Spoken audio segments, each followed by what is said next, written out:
Good morning, everyone. My group will talk about Chapter 2, Staying Motivated, Organized, and on Track. My group members have Lau Chun Yap, Lee Boon Bing, An Kayap, and me. What is motivation? Motivation is the reason for people's actions, desires, and needs. Motivation is also one's direction to behavior or what causes a person to want to repeat a behavior.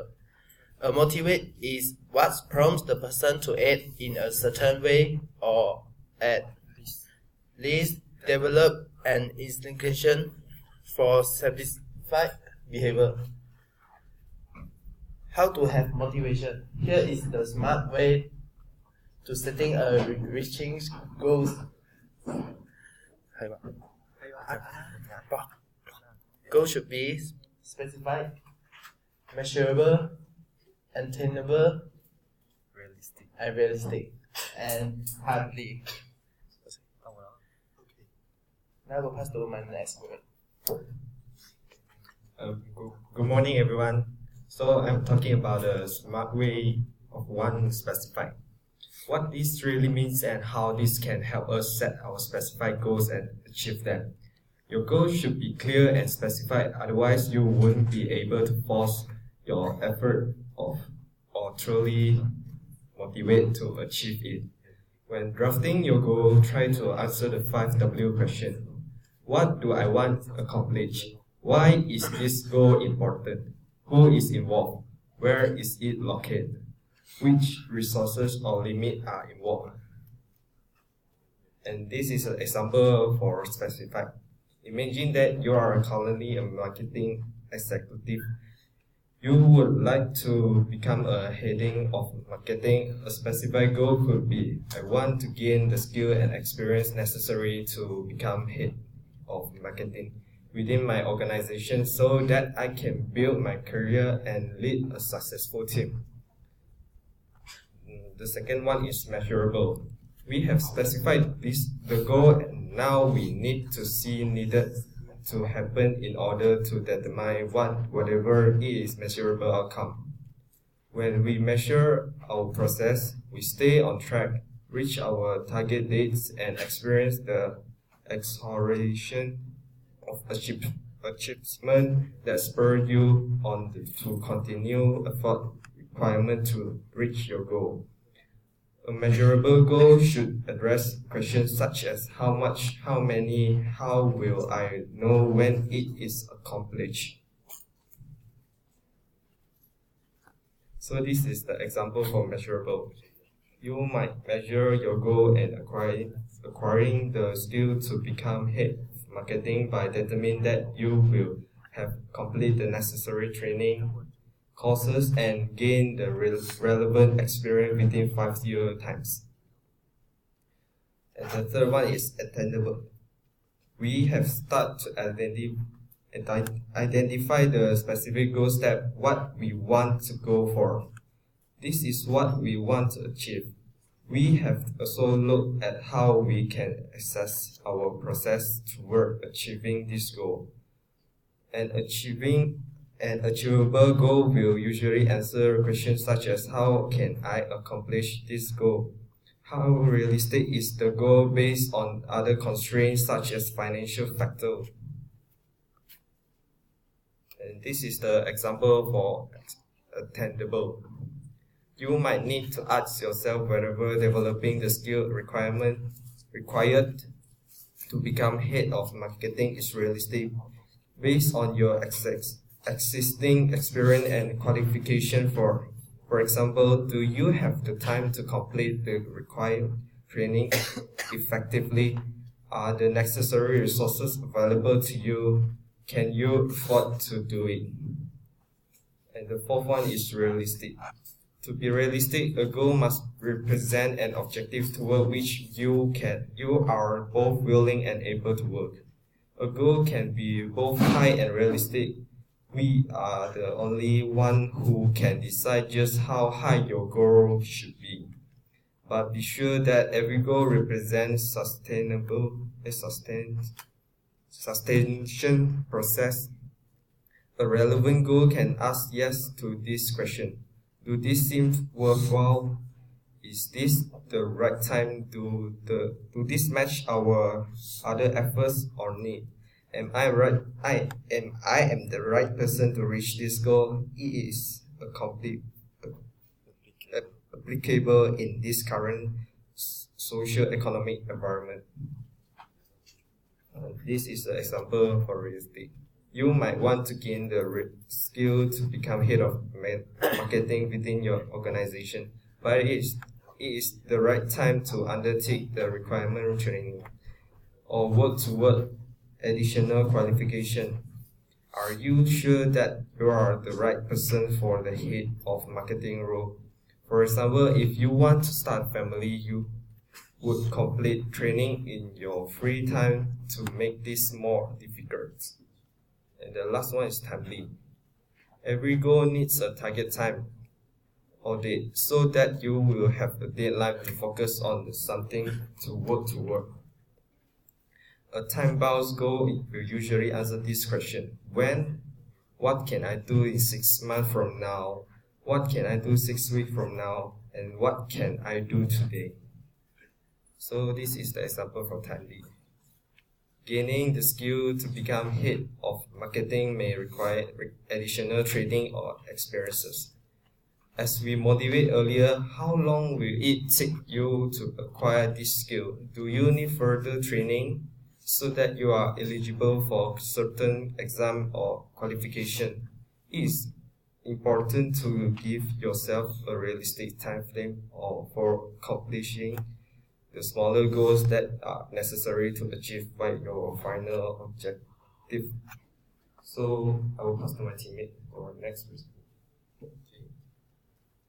Good morning, everyone. My name is Lee Bunting.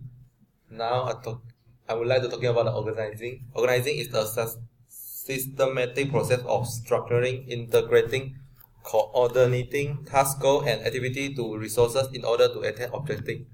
Organizing can be divided into two parts: organizing study place and organizing times. Organizing study place, you have to organize systematic and methodic in order to achieve success. The best way to get fully organized is to organize your study room and achieve a center level of comfort in this area, so you won't mind spending countless hours there. Here, house stocking your space, eliminating distraction, personalizing your study place. Stocking your place. The first one is find a good desk and chair. You want to be comfortable, but not so comfortable that you lose focus on fall asleep. The second one is gather your supplies. Make sure you have all the material you need for study clothes at hand, so you don't waste time fumbling around for a ruler or pencil lead refills. The third one is keep things organized. Make use of the desk drawers and to keep things you need close by, not spread out all over the desktop. Eliminating distraction. The first one is reduce desk clutter. Too much clutter can leave you feeling overwhelmed and stressed out, which will put a damper on your study season. The second one is detach from your phone. Phone away when you study, or you may find yourself browsing Facebook or texting a friend without even realizing you pick up the phone. The third one is block out the distracting sounds. Some people do well with white noise, background noise, such as those in a coffee shop that area are not really distinct enough to be distracting. The third one is personalizing your study place. The first one is decorate to motivate. Adorning your study place with poster signs and photos that are important to you may have give you that boost to keep going. The second one is appeal to your sense. If you can add color to your study space, keep in mind that cool color like blue, purple, and green tend to inspire inspire feeling of peace and balance, while warm colors like red, yellow, and orange tend to inspire activity and even restlessness. The third one is don't go overboard. If you spend too long and stay up your space just so and end up significantly reducing your actual study time, you will be doing yourself a disservice. I will pass it to my next. Okay, I'm the third speaker. I'm Ng Kai, and this the organize the time. Time management is the progress of the planning and exercising conscious control over the amount of time spent on specific activity to increase efficiency or productivity. The first one, clear your schedule. Don't overextend yourself. The second, you can get motivate. The third, prioritize. And the fourth is make sure you understand the tasks. The last one is break down the tasks into chunks. Okay, the first one, clear your schedule. Don't overextend yourself. You can recognize that your obligations and resulting stress are as important as other people's needs. Get motivated. Create a work area that is free from distraction and commit to staying there for at least 1 to 2 hours. And the third one is prioritize. It is usually impossible to do every single that you need and want to do all at once. But if you prioritize well, you should be able to complete the most important tasks in an order that makes sense.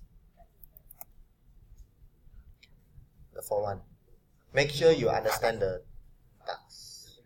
Ask your question or seek for the answer, avoiding yourself from delay of homework submission.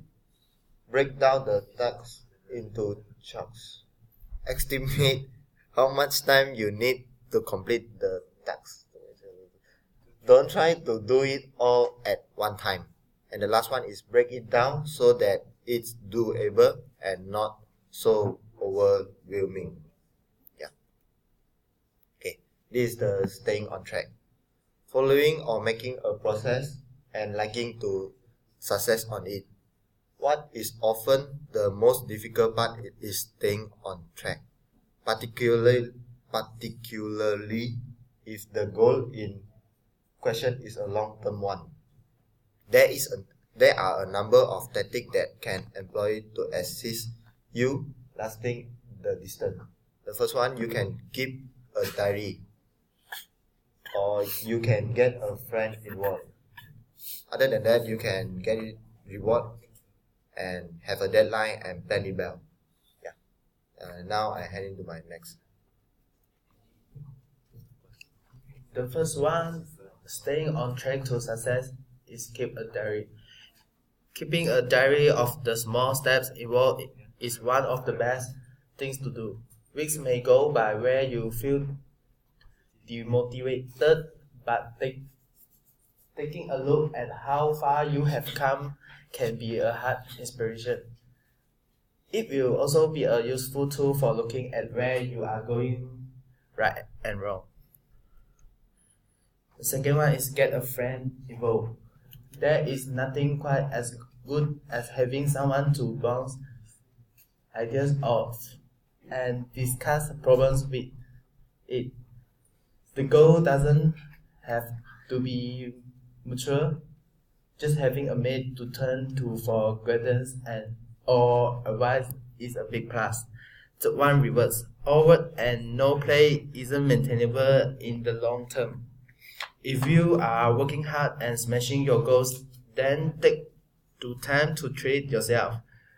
Rewards will keep you going and in a positive frame of mind. 4. Have a deadline. Having a specific time frame to work within is fantastic for focusing the mind. If you are unable to reach the deadline you have set yourself, it is a great opportunity to reflect and consider what can be changed to ensure success will be achieved. 5. Plan well. Careful planning is crucial in goal setting. If time is taken to prepare and visualize the next steps necessary, then success is much more attainable. Taking half an hour on a Sunday evening to plan and strategies will ensure a productive week. Planning and organization will motivate you to stay on track to reach the top. So thank you. Now my group will present a video.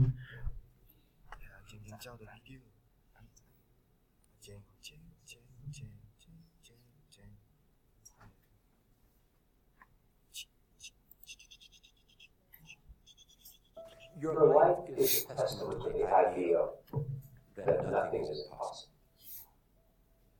That if somebody says no, you say it's just the beginning.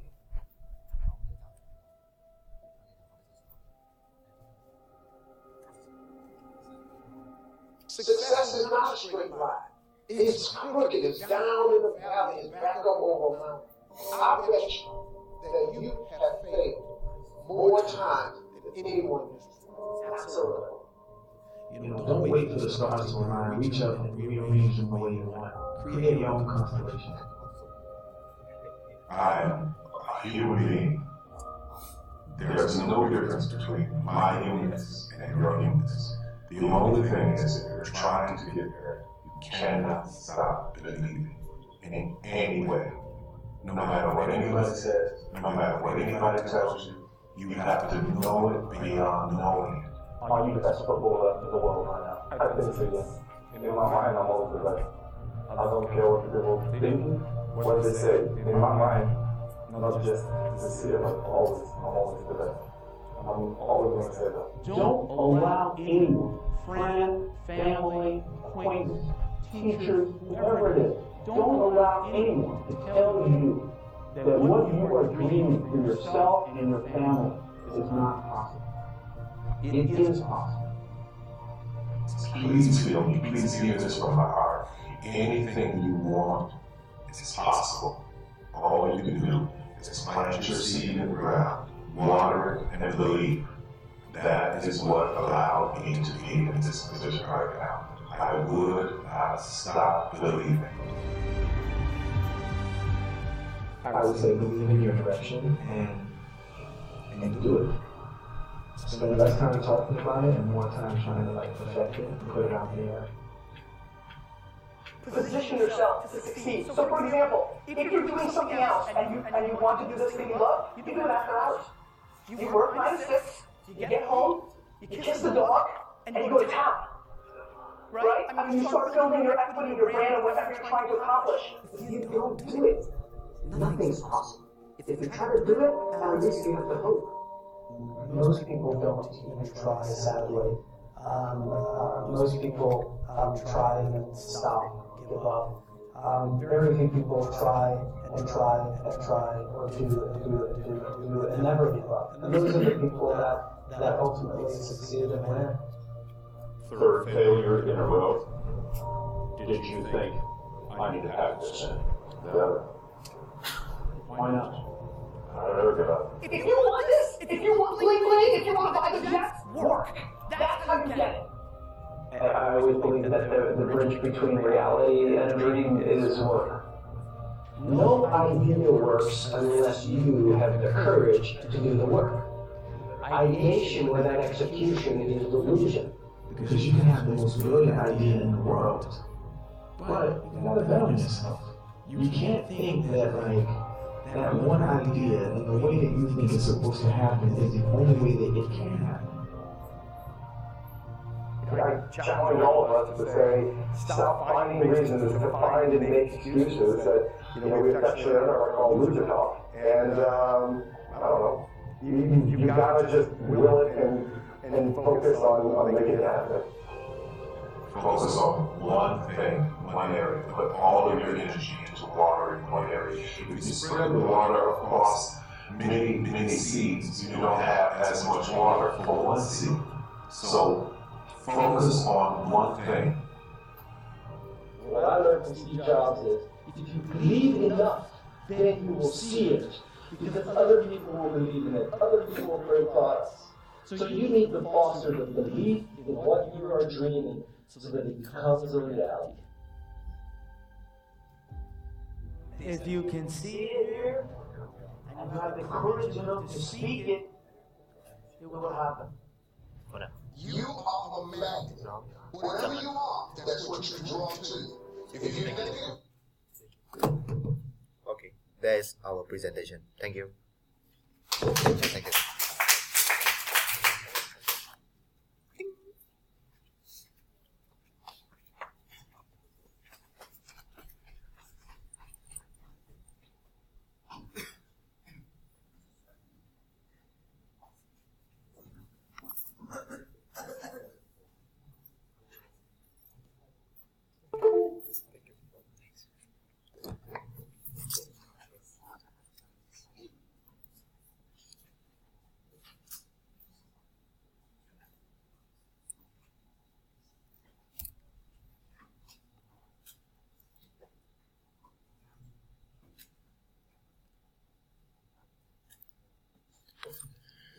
Okay, thank you to Team 2. Let me just make a few comments on the presentation. Their approach was not the most professional, but it was effective. I don't grade real hard on this because I understand some of you are struggling with your English and stuff like that. The best practice is not to have as many words on a slide as they had. However, they basically put their script on the slide. You may have noticed that. And that's actually better than having a lot of words that you're not reading.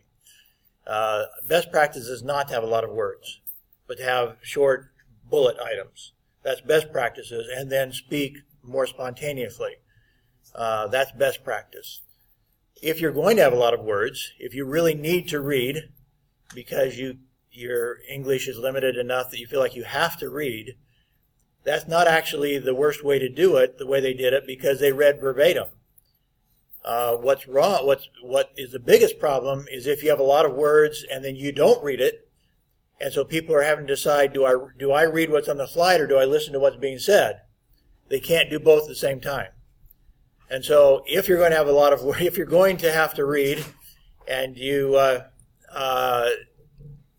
well, first off, you have the choice, obviously, of reading a script down here that's not on the slides. That's also a possibility. And some people do that, and that's fairly effective if they learn their script well enough that they can express themselves quite well. I would say that's slightly better than having it on your slide, even though they're reading it still. That's still not best practices to read a script at any point. But I would say that reading it like this, again, it creates no conflict. There are a lot of words, but they're reading it verbatim, so you can read and listen at the same time. That you can do. That doesn't conflict with each other. That sort of presentation is probably like an 8 out of 10 because it's not best practices. It's not what you'd do as a CEO, or at least not as if you were presenting in public,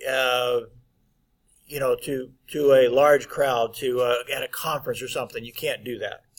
You have to have, the best practices is short bullet items, ideas, not sentences. You don't read it. You speak spontaneously. If you really need to go by a script, you actually memorize the entire script, which is hard, and I've never tried to do that. I'm not that good my memory isn't that good, or at least I've never wanted to expend enough energy to memorize an entire script.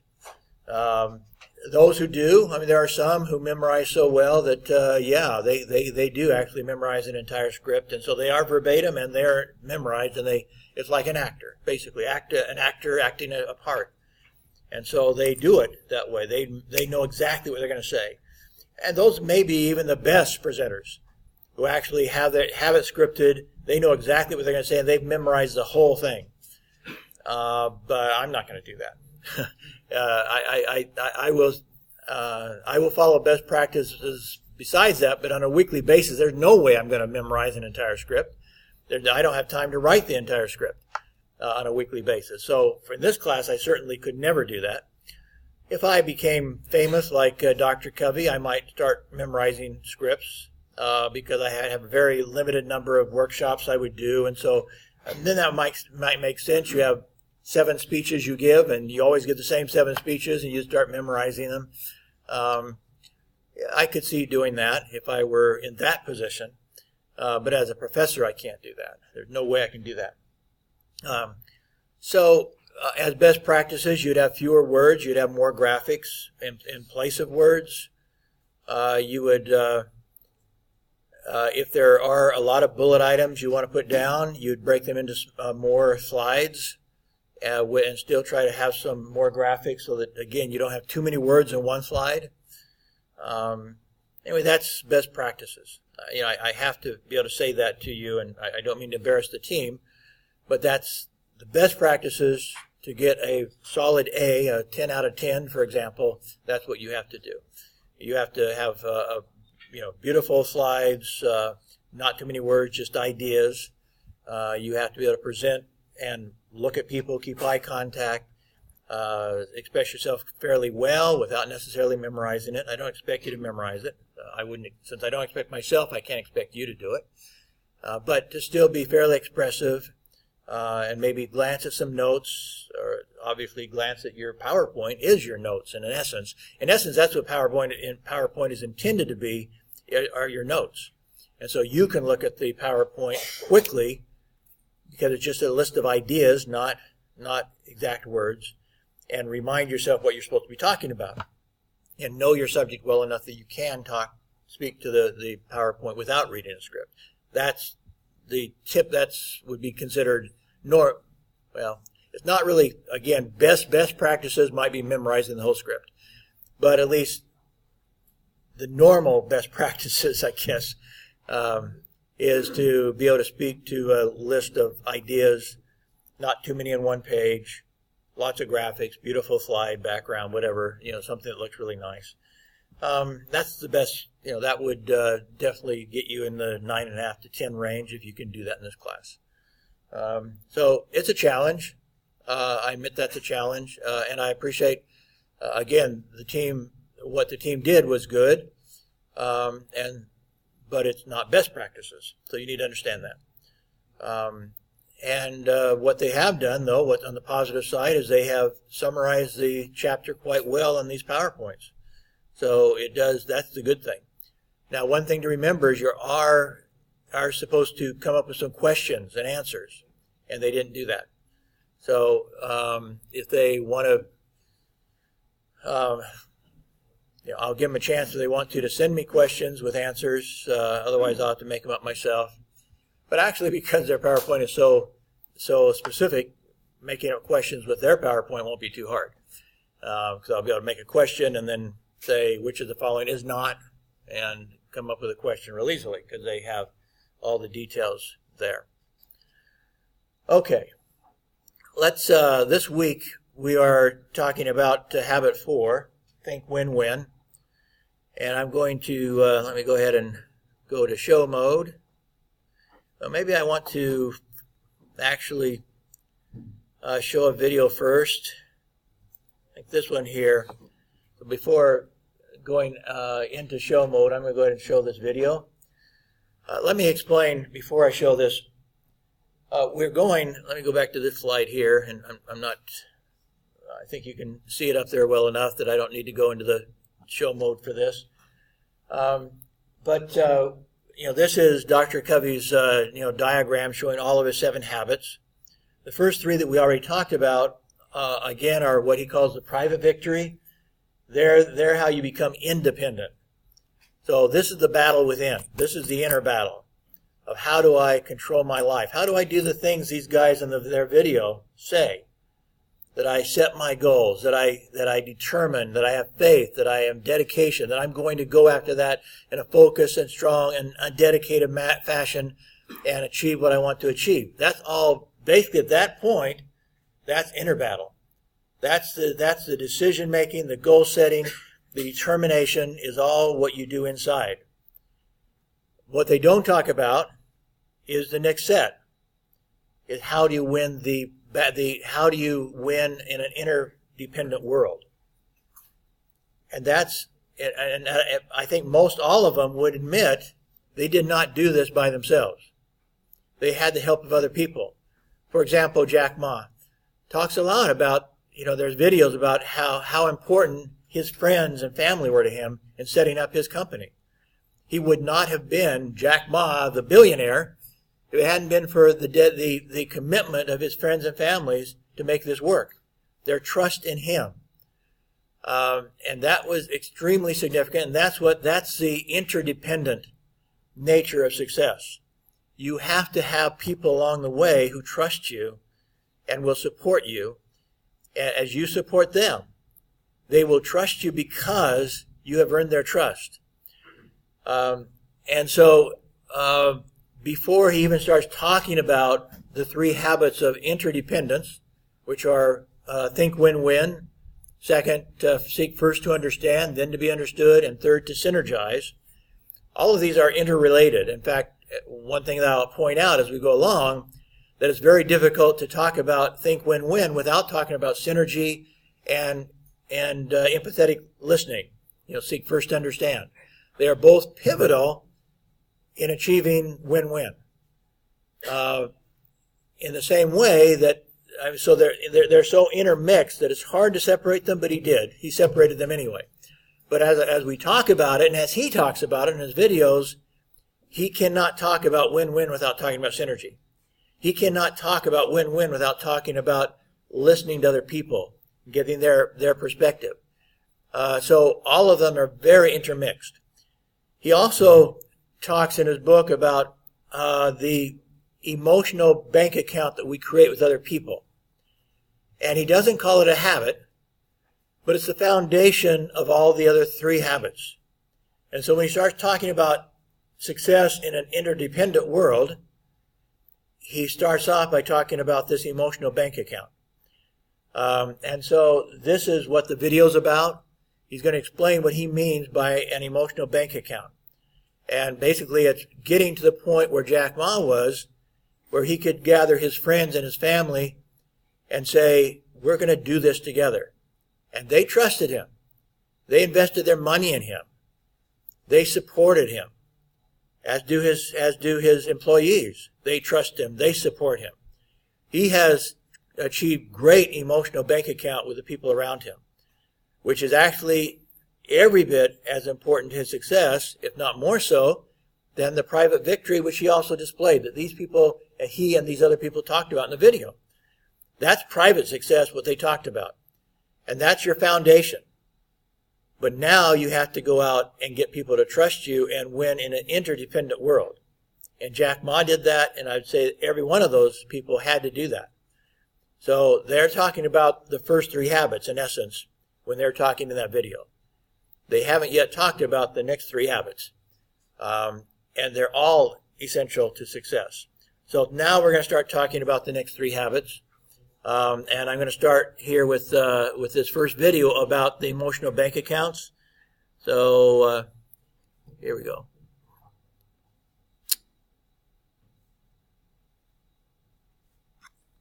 Hope I'm in the right place here.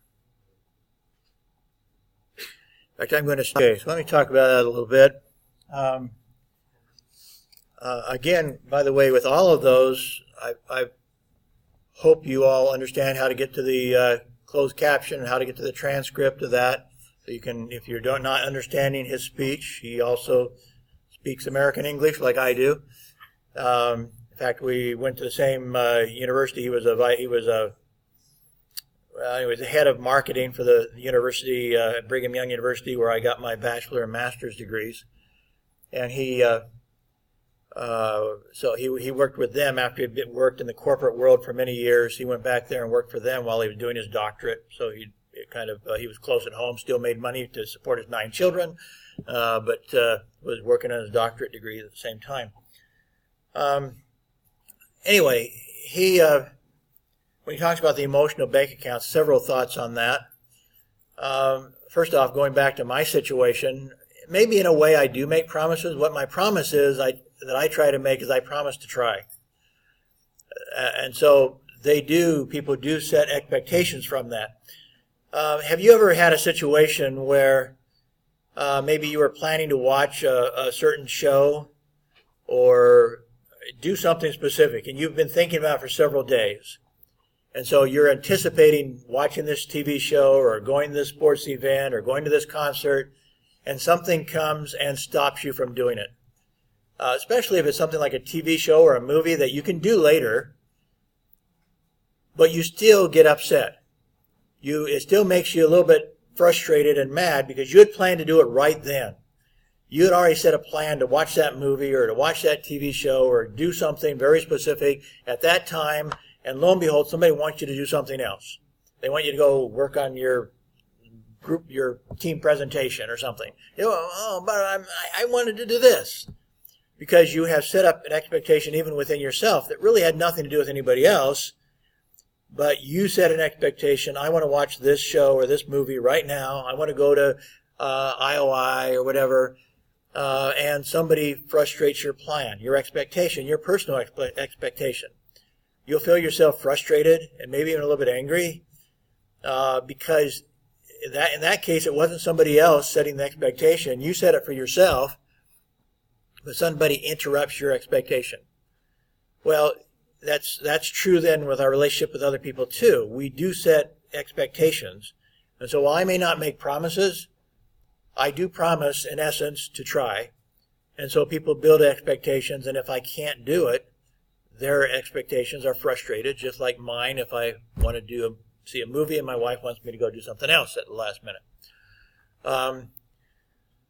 So we need to understand expectations and promises, and in both cases, in the case of a promise, keep it if at all possible, and explain and apologize if absolutely not possible. But also try to set expectations properly. In my case, I need to be a little bit more attentive about that. And again, I think I will still, being me and my current habits, I will probably still not promise to do something. I'll promise to try to do something. But that then will set an expectation, and I need to be aware of that. And so it is a promise, and it's still a promise. It's not a promise to do, but it's a promise to try. And if I find I can't do something, I need to apologize and try to be released from that promise, a promise to try, even though it wasn't a promise to do. Also talking about duplicity and only talking, not talking behind people's backs. That's really, really important. Imagine yourself, let's take an example of why this is so important. Let's say you're married, and it's an unhappy marriage. And so you're thinking about divorce, and you meet somebody else that you think you'd like to marry. And you and this other person start spending some time together behind your spouse's back. Maybe you know each other from work or something. And so you start having lunch together, and lo and behold, you guys have an affair outside of marriage with this other person. And that other person wanted to have the affair, by the way. So if the guy, let's say that the guy is, you're having lunch with a woman at your company, and you decide you really would like to get married, and so you start having sex together during the lunchtime. And she was complicit in it. She wanted to have sex with you. She wants to marry you. But now you divorce and you marry that second woman. And you start having some trouble in your marriage. Every marriage has some troubles. What do you think she's going to think about what you're doing behind her back? She's going to start thinking that you're looking for another wife. And she's going to start thinking that she can't trust you, that you might even have an affair with somebody else because you had an affair with while you were married to the previous woman. So even though the second wife was complicit and wanted to have sex with you before you were divorced, that means she can't trust you now that you're having trouble in your marriage in the second marriage. That's the same sort of thing. When people know what you've done in the past, even though they were complicit in it, even though they encouraged it, even though they were part of it, it tells them something about your character. And they believe that your character is such that you will then, if you talk about somebody else behind their back, you'll talk about them behind their back. If you cheat somebody else behind their back, you'll cheat them behind their back. You know what I mean? I mean, think about criminals. They say you have a criminal gang. Instead of being a team of presenters, these guys in the back row are a criminal gang. And they go rob a bank. And then when they get the money, the team leader shoots one of the other guys, kills him. That we didn't need that guy. We'll get more money with only the three of us. What are the other two people thinking? They're thinking, maybe I'm next. Maybe he doesn't need me either. Maybe he's going to shoot me next to take my part of the money we stole. So even in a gang, even a criminal gang, if you don't have some honor between thieves, the thieves can't trust each other. They can't be thieves together. If you're going to kill off one of your thief mates, then the other thieves are not going to trust you. That's just human nature. So you have to be very careful about what you do behind other people's back, because the people you're with, when you're talking about somebody else, are going to know that you'll talk about them if your relationship becomes strained. So that's why it's not even in your best interest to do that. Instead, as he said, you can talk constructively about somebody. You know, the company's having problems, and so you say, I wonder what we can do to help the company. The company's struggling, the boss is having some problems. What could the company do to overcome these problems? Maybe you think we could talk to the boss and da-da-da-da-da. So there are ways. Yes, you can talk about the boss as long as you keep it constructive, because then that's also the expectation the people who hear you talking about the boss will have when they're absent. That if you talk about them, you'll be talking about in a constructive way. And you'll talk, maybe even when talking about the boss, talk about the good things he does, the good things he's done for the company, the good things he's done for you. And then talk about the constructive things that how maybe you could help do, that all of you within voice range could do to help him in making the company succeed. Now they're going to know that that's what you would do for them too. The last thing the other comment I make is about apologies. In the situation where Covey was admitting that he talked about somebody behind his back, and then the university president said, well, let's call him over, let's talk to him and get this straightened out. He's a nice guy. Let's straighten this out. And Covey was so embarrassed because he realized he had violated his own principle. He had been talking about somebody behind his back, and he didn't. He should have been talking to that person directly, and he didn't. So even Dr. Covey, despite his book, isn't perfect. He's admitting he's not perfect. He's done this before himself. And so what he could have done, and one thing that came through his mind when he was thinking about that, was that the university president knew he was a duplicitous. That the university president knew that he would talk about people behind their back, that he wasn't keeping his own principles. And he was also embarrassed about what the president was thinking about him. The best way to have solved that was that as soon as that guy came in, apologize to him. Say, hi, I was talking to the president. I'm so sorry, but I was criticizing you behind your back because I didn't think you had fulfilled the university's agreement with me. So that the president thought that maybe we should sit down and iron this out right now. And but I just want to apologize for not going to you directly. I should have gone to you directly. That apology would have gone a long way with the president as well as the person you're talking to, that you admitted that you should have gone to him directly and talked to him. So an apology will go a long ways. Now, one thing he did say is that it's best if you can forgive and forget. In other words, if somebody apologizes to you, not in this video, and I'm not sure which video. At some point, it might be in a CD I have from Dr. Covey, but at some point I remember him saying that we tend to judge other people by their actions, and we want them to judge us by our intentions. So in other words, if we make a mistake, we want them to forgive us. But when they make a mistake, we don't necessarily want to forgive them. Because, again, we want them to judge us from our intentions. We tried to do something good, and we made a mistake, and we screwed things up. So we want them to forgive us. But we don't think about their intentions, and we don't think about their motivations when they screw up, when they do something wrong. We just immediately want to judge them. What they did was not successful. What they did, we criticize.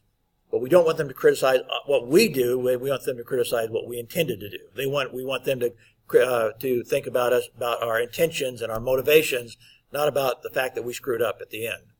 So that's kind of part of when we want to be able to, we should apologize to other people, but we should also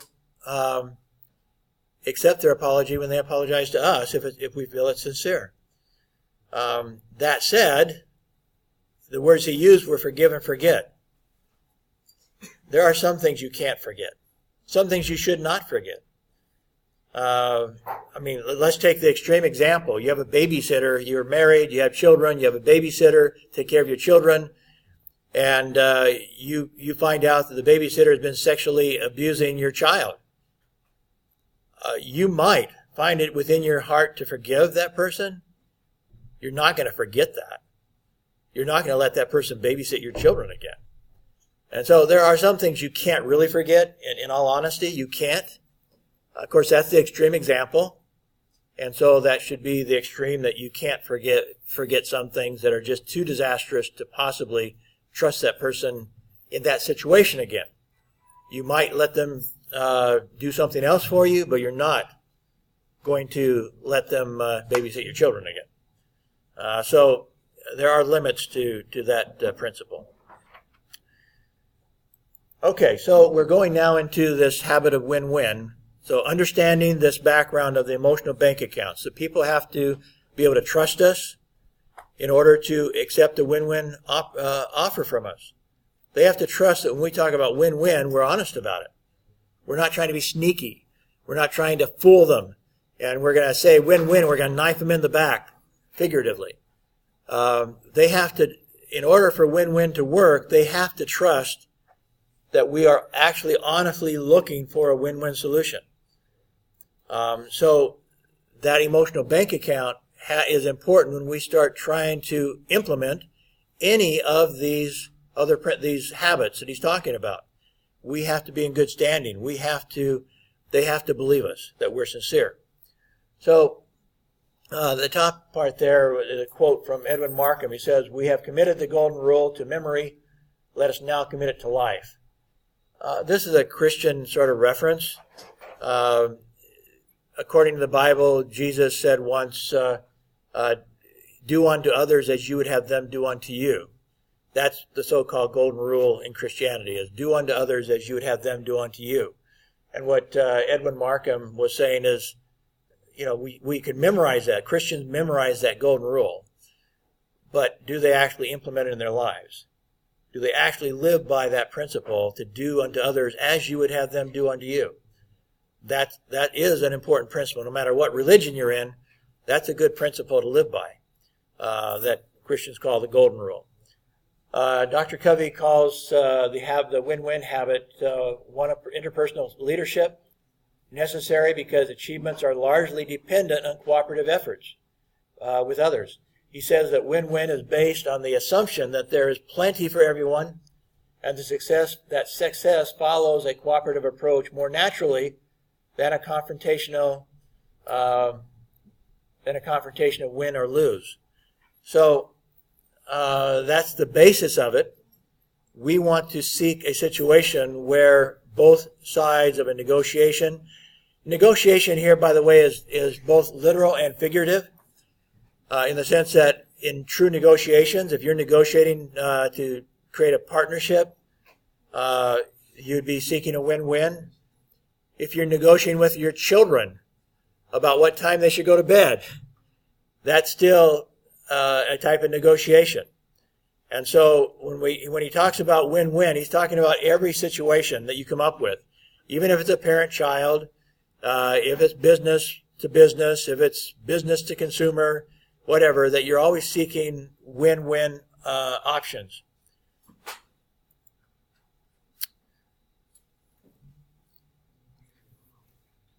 But that's not the only option that people consider. In fact, most people, he says, it's not really win-lose, it's not really lose-win, it's not win-win. Most people simply have the option of win. And that is, I'm going to win. Whether you win also is fine, I don't care. But I get to win. So they don't mind winning with you, and they don't mind winning without you, but they will not lose. They are committed not to lose. So that is maybe not as bad as looking to always win-lose, or even as bad as looking to lose-win. And you say, win-win, that would happen. And we'll talk about that in a second.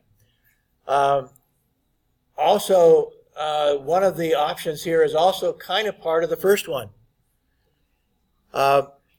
If you're going to have a win-win, if you're going to have a win-win mentality, you also have to have a win-no-deal mentality.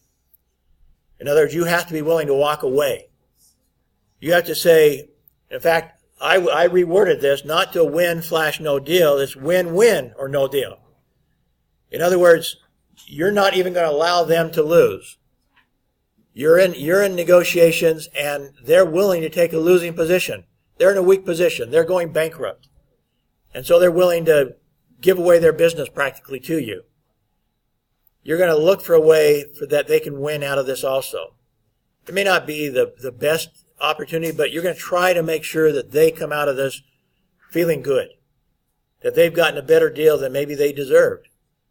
And so you're looking for a win-win or no deal. You do not accept necessarily, kind of like talking behind somebody's back.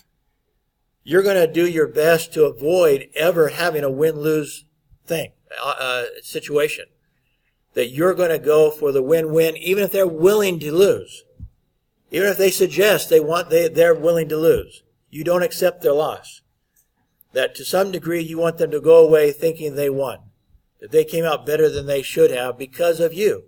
Because you insisted on it. That you insisted that they also win.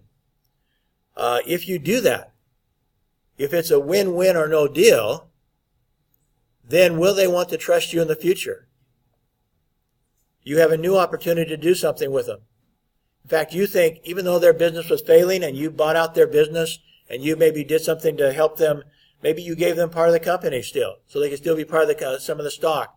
Maybe not a lot of it, but they have some stock in the company you just bought from them. So they feel good about it. They're still part of the company.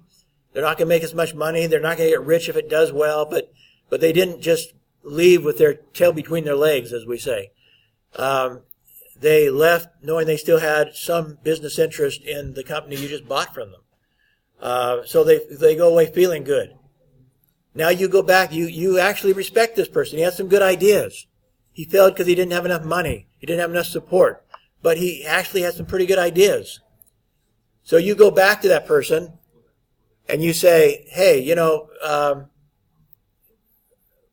I hope that you feel good about our last effort to work together, that we did buy out your company, but we tried to do what was right by you. I was just thinking, how would you like to be the head of a new enterprise with me? I want to start this new company. How would you like to be my manager? Now, you go back to him and you've offered this position to him. Do you think he will accept the offer? He probably will, because you have shown him that you're somebody he can trust. Even though you bought him out, bought out his company, you did something special for him. You let him stay, have some share of that small share of the company still. You didn't have to. He was willing to just walk away, but you wanted to reward him for his efforts beyond what you could pay him monetarily. And so you gave him some stock in the company and said, I think together we can build this up. I know you're going to have a minority interest now. But anyway, now you go back to him and you say, let's maybe work together on another project. He's going to take it like that. Because he looks at you and says, this is somebody I can trust in business. I would like to be in business with this person. And so now you have a new opportunity with that person because you didn't only insist on winning, you insisted on him winning also. It was win-win or no deal. If we're going to make a deal, both parties are going to go away satisfied with this. So anyway, looking at some of these options, win-win is, again, basically your agreements or your solutions are mutually beneficial. You have a belief in the third alternative. What do you mean by the third alternative? We might have a time to watch the video. If not, it'll be assigned on Moodle. The idea of the third alternative is synergy. The idea is when you get together and you start negotiating, you start trying to clarify your positions, what you want to accomplish as you're working together, and you realize there's some obstacles, that maybe it's going to be hard for him to get what he wants and you to get what you want. And so instead of just saying no deal, you start brainstorming with the question, how can we make this work? How can you get what you want and I get what I want?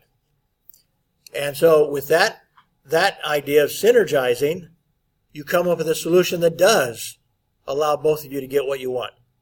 Now that's the third option. You came in with one idea of what you wanted. They came in with one idea of what they wanted. But as you were negotiating, you start brainstorming, you come up with a third option that is acceptable to both sides, and you both win. Whereas if you had just stayed with your position and both of you demanded what you wanted and only what you wanted, then it would have been a win-lose or a no-deal situation, because you had what you wanted out of this negotiation was not possible as you both laid it out as you went into it. And so you look for the third option. So win-win frequently requires that third option that you haven't thought about before in order for both sides to get what they want. The win-lose, of course, is quite common. A person uses their position, their power, their credentials, their possessions, or personality to get what they want, no matter how it affects you. The win-lose mentality is dysfunctional to interdependence. What he's saying is, if you are a win-lose person, nobody's going to trust you.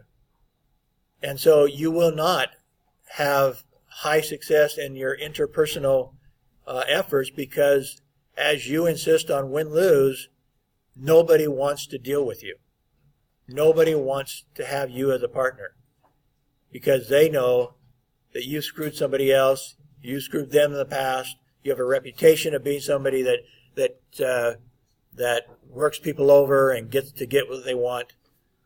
They don't want anything to do with you. So many options in your business life or your personal life, whatever it is, disappear. You don't even know they disappeared. That's one of the things about being a win-lose person. You don't know what you lost. And so somebody who's a win-lose person may brag about all the things they won. They won. They don't know what they lost. They don't know what opportunities they lost because people moved away from them and would not give them that opportunity. They didn't want anything to do with them. And so they could have been much more successful, except that they insisted on a win-lose relationship with other people. Another option is lose-win. Lose-win people, it says, are quick to please or to appease. Appease is basically, it's pretty close to please. Appease means just do it your way, whatever. So you're not so much pleasing them as you just don't want to resist it. You don't want to fight them. So you just say, okay, whatever you want. I'll lose, you win, whatever. Get out of my face. But either one of those, either you're trying to please them, so you don't want to disappoint them, so you agree to stuff that really makes you a loser in many ways, or you're just trying to get rid of them. You don't want to fight with them. You just whatever, give them what they want. Basically, it's appeasing is pretty much capitulation. You give up your position. You lose. You accept the lost position because you don't want to fight anymore. One note is many executives and managers and parents oscillate between lose-win and win-lose. So, for example, you're a parent, and your children say, I don't want to go to bed yet. And you say, go to bed. You don't negotiate, you don't talk, you don't explain anything. You might even give them a spank. Get to bed now. That's win-lose. Okay, they had a position, they wanted to stay up later. You took the position, no way, I'm the boss here. That's common. I've done it, certainly, many times with my children. But what he's suggesting then is that that same person then, suddenly the kid starts crying. They start throwing a fit. What do? Okay, sit there and be quiet. Watch TV for a while. So now you've taken a loss-win situation. And so that's true with other relationships also, is that a person who does win-lose frequently then oscillates and does lose-win. They just don't, again, it's kind of that idea they don't want to fight it. So they will state their position and win, but then if somebody resists, then they'll just lose, whatever. They do not look for any middle ground at all. They just either win, lose, win, whatever. They don't want to think about, it's too much effort to think win-win. Like, for example, with the parent and child, how about if I come read you a story? Would be the win-win option. So the child is happy to spend some time with you. You go read them a story. They learn, by the way, that's been shown to be very valuable, and they're learning to becoming good readers as their parents read to them, because they recognize the importance of a book, that a book is something that's exciting because their parent reads to them, and so they want to read also. And so that's actually been shown to have a high correlation with success in reading. Children learning how to read early is that their parents read to them. So anyway, so you're doing something good for their education. They're enjoying the story. They fall asleep as you're telling them the story, reading the story to them. All's well. It's a win-win. Everybody's happy. The lose-lose situation result of encounters between basically two win-lose people is very frequently. So you go in and you're both going to go by your win-lose. It's I'm going to win, you're going to lose. And you get to a stalemate, and the option is both lose-lose. That happens in marriage a lot, by the way, when you really should be making a decision, but both partners in the marriage have their idea, and they're going to stick to it. This is what we're going to do. Now we're going to do this. We're going to do this. Now we're going to do that. And so you just stop talking. And so what do? You do nothing. So you end up it's a lose-lose situation. And that happens in business also, but it happens a lot in marriage, is that you stake out your ground, you refuse to look for a third option, and the non-decision means both of you lose. And you've also hurt your relationship meanwhile because you haven't worked anything out. So also it says that this is frequently because of highly dependent people. So people that depend on you for their happiness and they want your happiness. Again, this can frequently be in a marriage. If somebody, my first wife was manic depressive, and in that situation, a person who's manic depressive basically can't be satisfied. But they also very frequently look for a mate who will satisfy, who will fill their emotional needs. And yet, by the very psychological problem, you can't fill their emotional needs. It's impossible. They really need some medical help. In her case, she would not accept medical help. And the truth I found out later was that she knew she was manic depressive because her father was manic depressive. And she had a sister who was manic depressive. It's a genetic thing. But their family had made a kind of a decision that they not only would not get treated, they would not talk about. They would not tell anybody else about the problems they're having in their family because of the manic depression, because they thought it would lower their esteem in the community and among their friends. And so I remember her brothers and sisters talking about how crazy their dad would act sometimes. But they said, but we would never tell anybody else about this. We'd never tell anybody else that he's crazy sometimes because we would be disowned. We would not be part of the family if we ever said anything. So it became a family secret that they had this problem. And so actually my daughters and I tried to force my ex-wife into treatment, and she refused to get treatment. So it ultimately led to our divorce. But like I said, my daughter, in fact, my oldest daughter is also manic depressive. But to save her marriage, she did get treatment. And so she saved her marriage. But my wife was not willing to get treatment, and that blew up our marriage. So anyway, when somebody's highly dependent, like my manic depressive wife, she married me because I was an empathetic person. I'm a nice person. But I can't be nice enough to fill the black hole in a manic depressive person. It's impossible. A person can't do that because it's a chemical thing, a physiological thing. They can't be satisfied, no matter how nice you are. In fact, the more I looked at it, everybody I knew that was manic depressive, as I started recognizing this trend, I realized they all married somebody who was extremely, extremely nice and easy to get along with. But it's impossible to fill that black hole emotionally because it's a disease. And so my sister-in-law was clearly manic depressive, married one of the nicest guys I ever met. They end up in divorce because she also would not get treatment. My father-in-law, ex-father-in-law's wife, they stayed together their whole lives, but she basically just had to baby him all the time. He would go into his rages and she'd just baby him. Oh, you're right, honey. Yeah. So she definitely chose a lose position in their marriage all the time to try to placate him. And if he went in a rage and did something crazy, just ignored it. Tell people to forget about it. He'd be okay.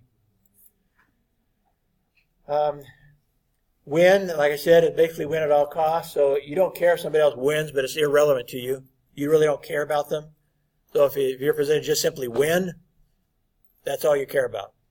It can be win-win, it can be win-lose, but as long as you win, it's really, you don't really care about anybody else.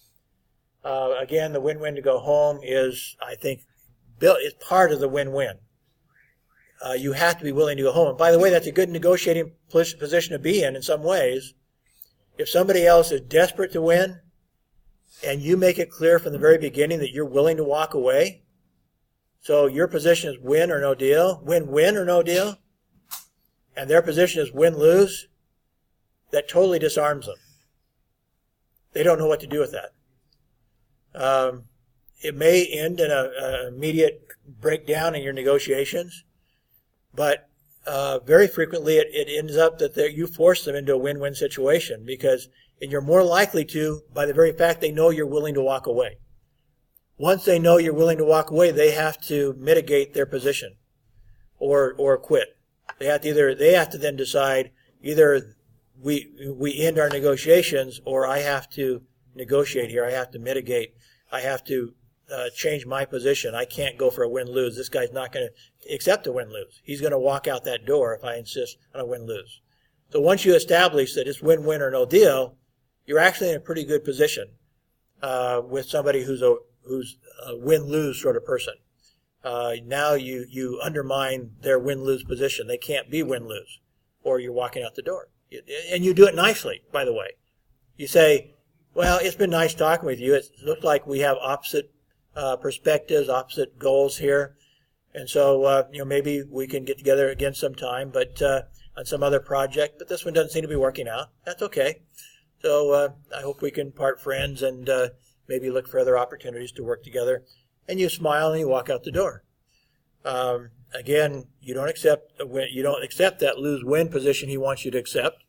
And very early in your discussions, he realizes that. And so either he has to agree with your win-win option or recognize he's going to lose this opportunity altogether, that you're walking out the door. So that puts you in a pretty good position in many ways.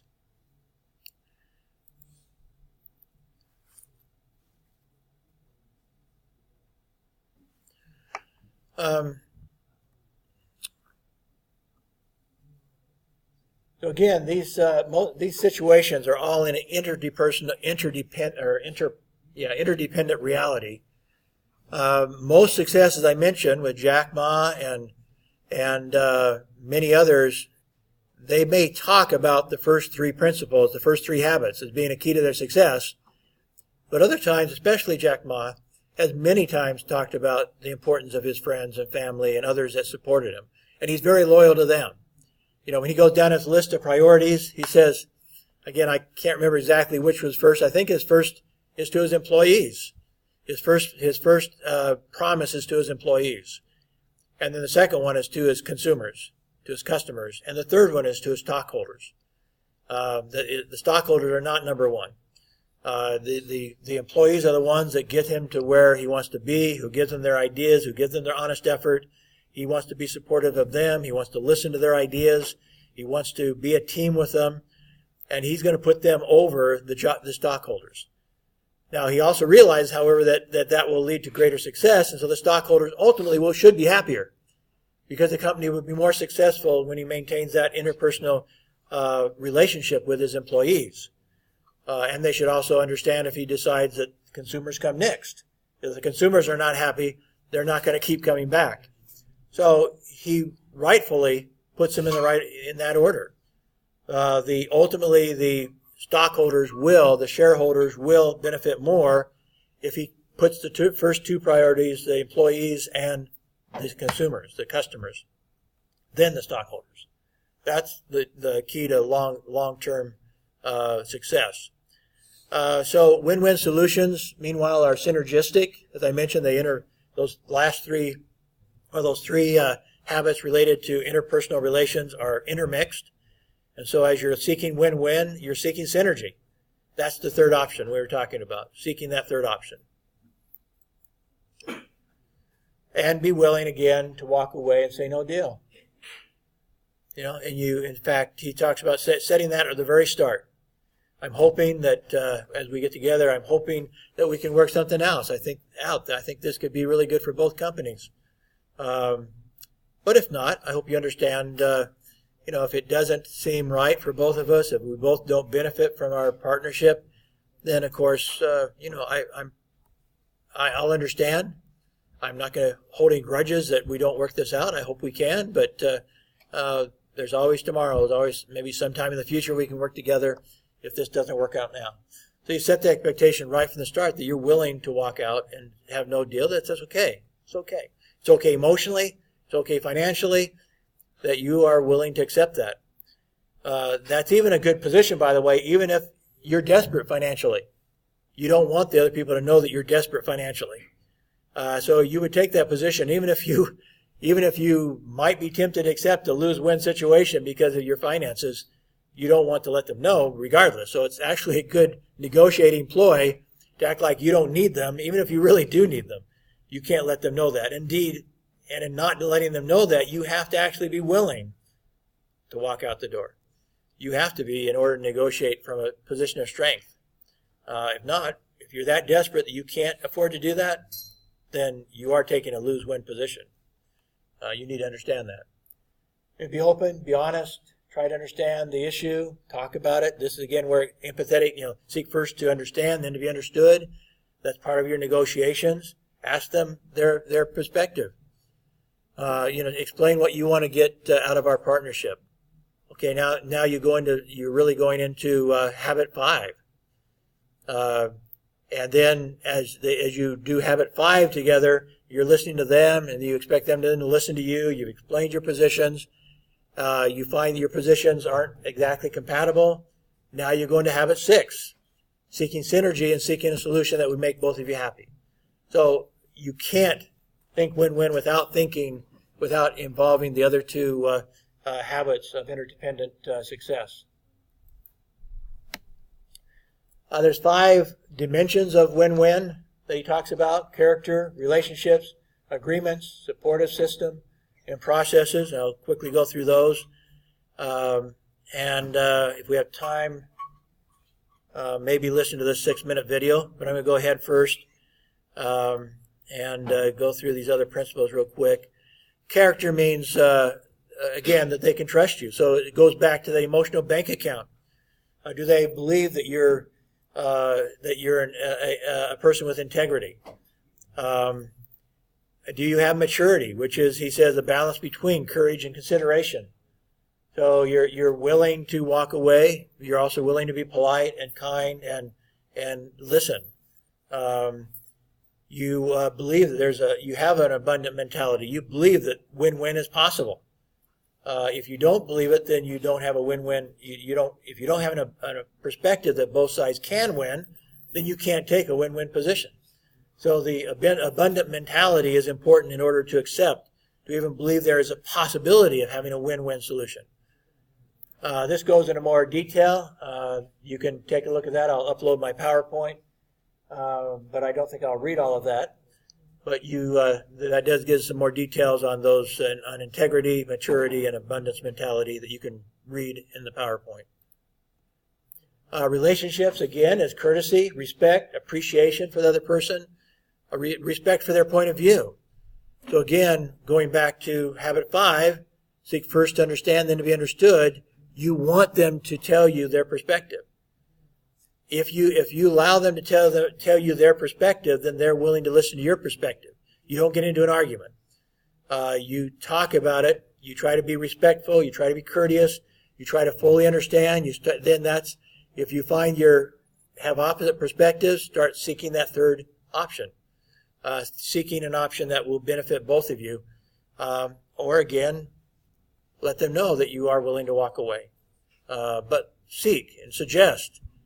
Maybe let's brainstorm a little bit. How could we make this work? Obviously, you have one perspective. We have another perspective. They don't seem to be compatible. But maybe they can be. How could we make this work? Can you think of some ways? Let's brainstorm a little bit. And so you go into that brainstorm, that synergistic habit, trying to find the third option.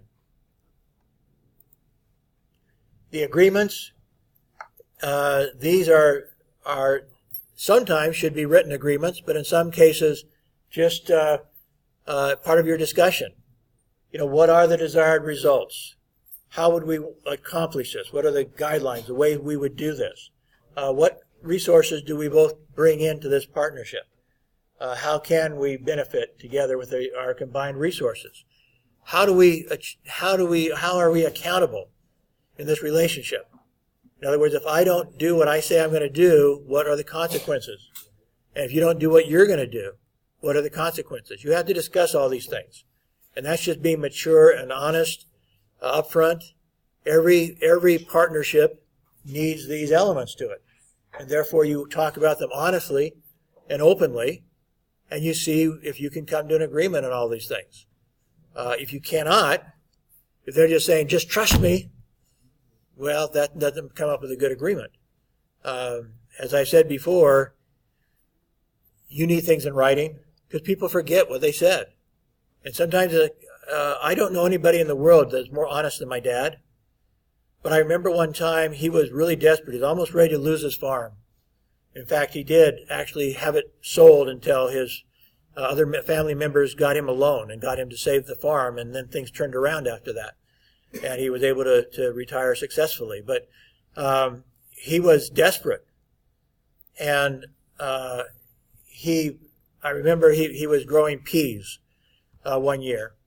And the company would send out an expert, and the expert said, they're not ready to harvest yet. They're not ready to harvest yet. They're too young. We have to let them grow a little bit longer. And my dad was sure they were ready to harvest. And so he finally insisted, come harvest them right now. He got mad at them. They came and harvested the peas, and then they pay you by both weight and by quality of peas. And because he forced them to harvest the peas too early, he didn't make very much money off of them. And suddenly I heard my dad changing his story and accusing them of being the ones who screwed it up. But actually he was. I knew he was. But people who are desperate, sometimes their memories change. And I honestly believe that, I said, that's the only time in my entire life that I heard my dad say something that just wasn't true. And I don't think he said it in such a way that I'm absolutely sure he thought it was true at the time. He let his memory play tricks on him. Because it was absolutely not true. I know it wasn't true, because I'd listened to all this dialogue and all his concerns about not harvesting the peas soon enough and all this. And again, I don't know anybody in the world that's more honest than my dad, and that's the only time I ever heard him say anything that I realized his desperation got the best of him, and his whole memory changed. And that, our minds can do that. Our minds can play tricks on us. So you need things in writing, even with somebody as honest as my dad. Again, nobody I know any more honest than that. You create supportive systems. You talk about that. Reward systems must reflect the values of the mission statement. How do we set things up so that we can accomplish what we want to accomplish? I am a big believer in systems. In marketing, for example, my first goal is to set up a system. I had some ideas. I probably will still share them with Xiamen about they don't have a real good system for their open houses. They should be, and some other ideas how to set up a system that would be continual, to use the same system to make it more successful. I won't get into details on that, but I'm a big person of setting up systems that will run themselves. They're kind of like habits. A system is like a systemized habit. That's the whole point, is that you create a system and it takes care of itself. Just like a habit does in your own life, a system sets up and energizes a habit you create for an organization. So it's like building a habit. You set up a system. Processes. See the problem from another point of view. These all kind of go back to that idea of agreements. So you see the problems from different perspectives. You identify the key issues and concerns as you're going through this process of negotiating. You determine the results, what results would constitute a fully acceptable solution, and you identify the possible new options to achieve those results. So that's the process of negotiating. And so you're kind of going down that list of agreements is kind of embedded into this idea of the process.